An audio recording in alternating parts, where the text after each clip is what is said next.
दुनिया के सबसे बड़े लोकतंत्र का ताज, क्या भारतीय जनता पार्टी फिर बनाएगी सरकार या फिर इंडिया अलायंस इस बार बनाएगी सरकार? किसके सिर सजेगा ताज?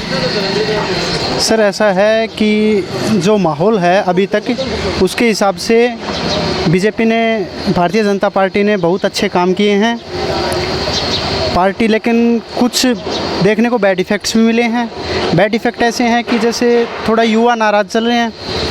युवा की जैसे भर्तियां वगैरह हैं एसएससी की, वो थोड़ी कोर्ट में अटके होने के बाद जो हो रखी है वो एग्ज़ाम नहीं हो पा रहे हैं। 4-5 साल से वैकेंसियाँ काफ़ी कम निकली हुई हैं, तो इसके कारण थोड़े युवा परेशान लग रहे हैं।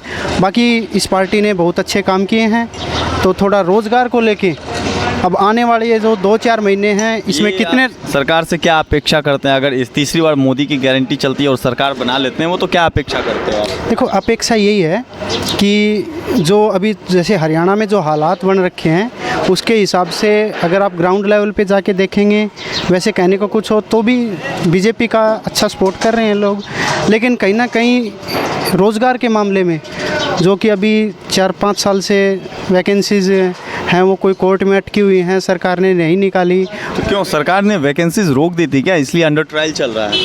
देखिए, ऐसा है कि जो वैकेंसी टाइम टू टाइम पहले हुआ करती है, तो अभी जो हरियाणा में CET आया है, कॉमन एलिजिबल टेस्ट, उसके कारण सारी वैकेंसीज़, सरकार का भी ये था कि इनके CET के थ्रू लेंगे, तो उसमें कम से कम 70 से 80 हज़ार वैकेंसीज़ हैं, वो सारी लेने के चक्कर में कोर्ट में फंसी हुई हैं अभी वो वैकेंसीज़।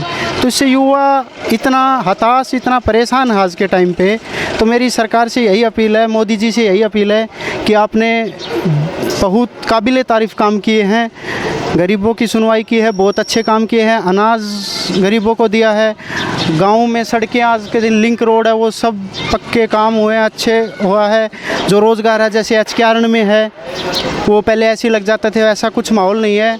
मतलब जो फैमिली ID है उसको देखते हुए जो गरीब है उसको हक मिलना चाहिए, उसी को मिला है। तो इसी तरीके से जो रेगुलर भर्तियां हैं, मेरी यही रिक्वेस्ट है, यही हाथ जोड़ के अपील है मोदी जी से, बीजेपी सरकार से, या जो सरकार के नुमाइंदे हैं, कि जो ये रेगुलर भर्ती फंसी हुई हैं इनको आप जल्द से जल्द करके और युवा को रोज़गार दें, फिर आपकी सरकार, बीजेपी सरकार 100% है। तो हैट्रिक लगेगी मोदी की? बिल्कुल लगेगी जी। देखो, हरियाणा का तो मैं अभी यही बता रहा हूँ आपको कि सारा रोज़गार पर अटका हुआ मामला। अगर युवा खुश है, देखो 2014 में बीजेपी आई थी हरियाणा में, वो लाने वाला युवा था जी, ठीक है।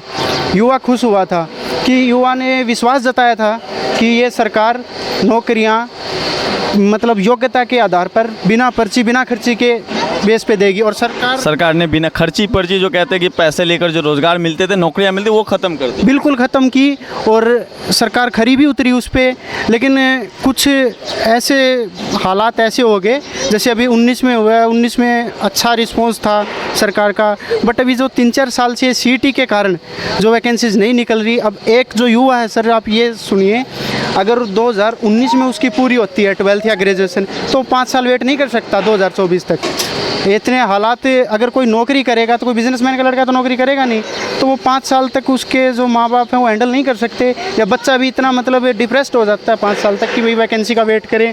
तो बस सरकार से यही अपील है कि युवा की तरफ थोड़ा ध्यान दें, और ये जो 80 हज़ार 1 लाख का नारा है, ये रोज़गार अगर मिलता है तो जैसे 2014 में युवा लेके आया था एक तरफा सरकार बीजेपी के पूर्ण बहुमत से, इस बार भी विधानसभा में भी आएगी और लोकसभा में भी आएगी। तो सारी बातें टिकी हैं युवा के ऊपर। ठीक है, बहुत बहुत धन्यवाद आप।